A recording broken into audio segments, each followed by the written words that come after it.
Picture this. You just got home after a long day. You're excited to throw yourself on the couch, turn on the TV, and relax. The thing is, when you turn it on, you notice that it's already tuned to the news, and you can see large crowds of people protesting on the screen. You notice a sea of picket signs bobbing up and down as people march towards somewhere you feel must be important. In the background, you can hear them chanting in unison and singing songs about something. You think to yourself, okay, a protest. I've seen these before. You head into the kitchen to grab a snack. When you come back a few minutes later, you're shocked at what's happening on TV. Police and military officers are attacking protesters. Protesters are attacking officers. Buildings and cars are on fire. There's broken glass all over the place. What the heck happened? You hear one of your relatives shout from the kitchen, "Those crazy hooligans, they're destroying property and attacking the government. What terrible people." Another relative from down the hall responds, "Have you seen their government? It's done terrible things to its people and refuses to listen to them. Violence and destruction is the only way to make their voices heard."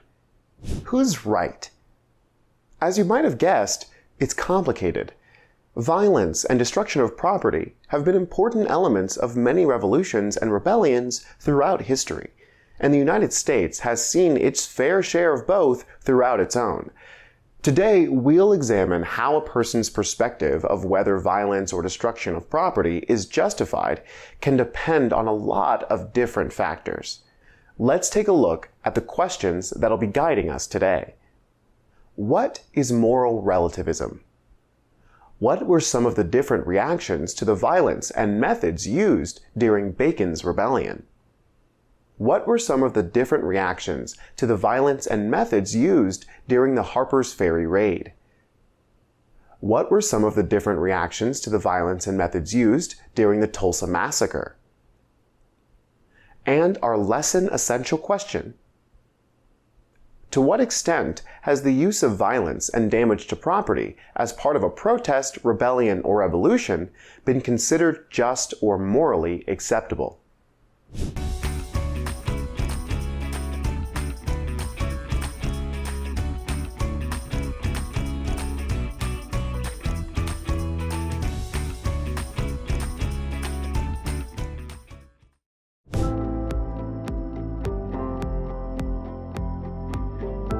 As you saw in the introduction, people can have very different opinions regarding the use of violence and damage to property during a protest, rebellion, or revolution.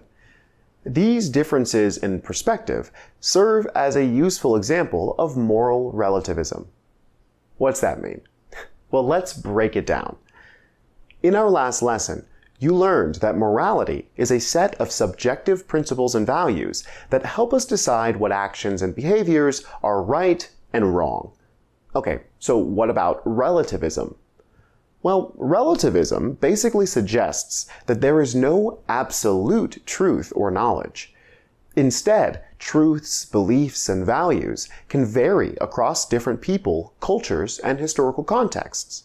To put it simply, in some cultures or situations, something might be considered true, but in another culture or situation, it might not be considered true. So what is moral relativism? Moral relativism suggests that whether something is wrong or right can depend on the culture, society, and historical context of where it's happening. For example, in many Western cultures, it's common and morally acceptable to eat beef. But in Hindu culture, it's considered morally wrong to eat beef. Here, whether eating beef is wrong or right depends on the culture we're talking about.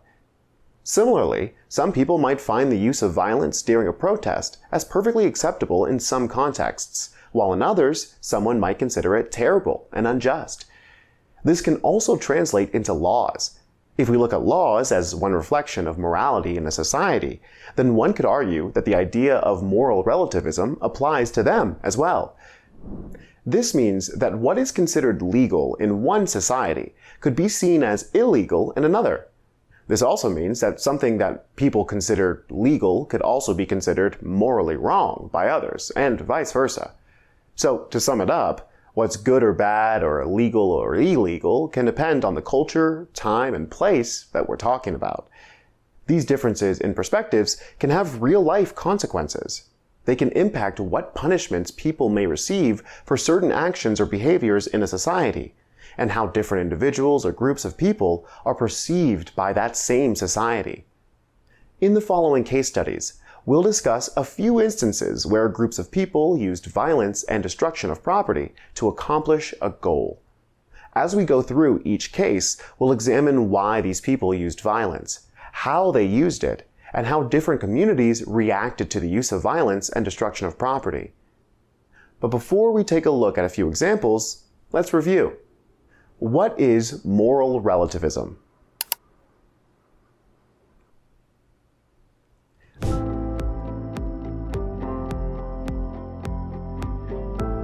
Let's start with Bacon's Rebellion, which was an armed rebellion that took place in 1676 in colonial Virginia.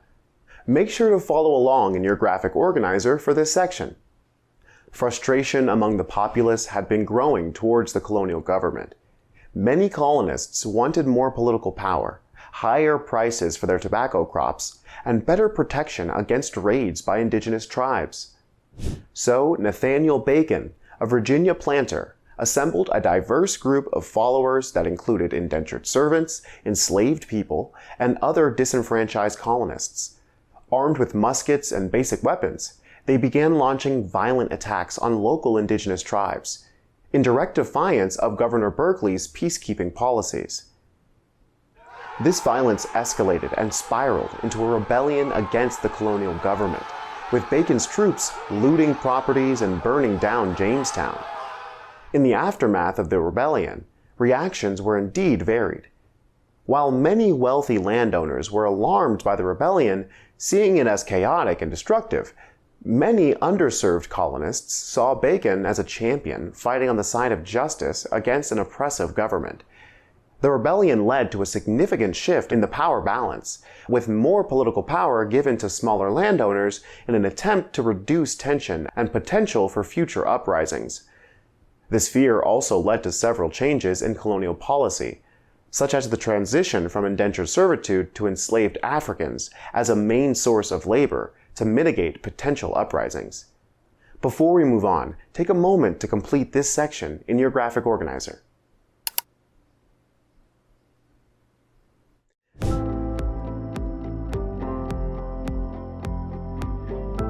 Next, we have a profound episode in the history of America's battle of slavery, the Harpers Ferry Raid of 1859. Led by fervent abolitionist John Brown, the raid was a desperate attempt to instigate an uprising of enslaved people against Southern slaveholders. Brown felt the uprising would spread across the South and bring slavery to an end.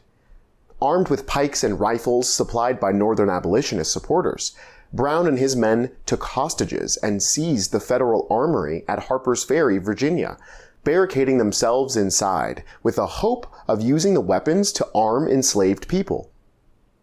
They were quickly surrounded by local militias and federal troops, leading to a violent conflict in which several people, including two of Brown's sons, were killed.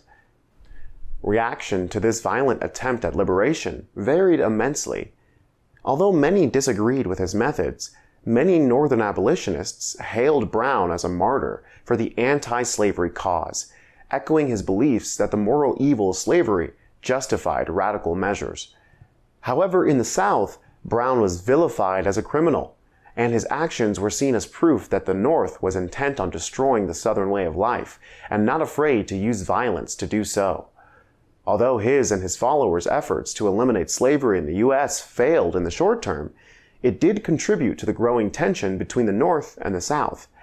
This tension would eventually lead to the Civil War and the abolishment of slavery in 1865. Okay, let's take a moment to complete this section in your graphic organizer.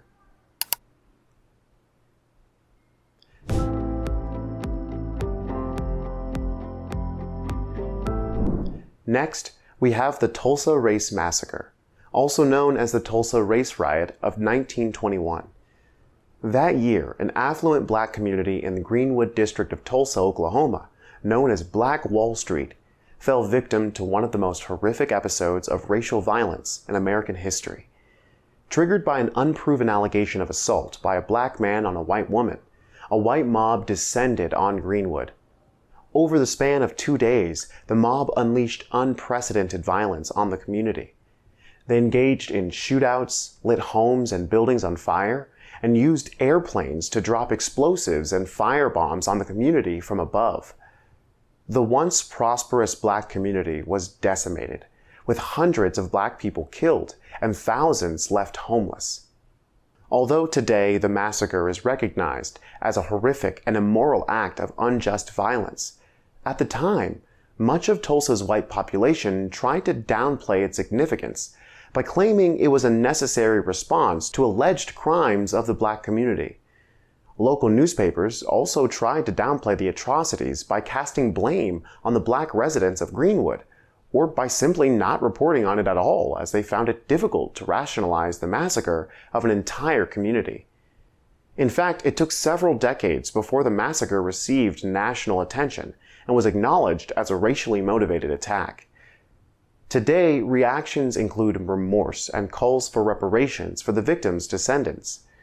It also sparked debates about the legacy of racial violence in America and how to address historical injustices. Before we wrap up, let's pause to complete this section in your graphic organizer.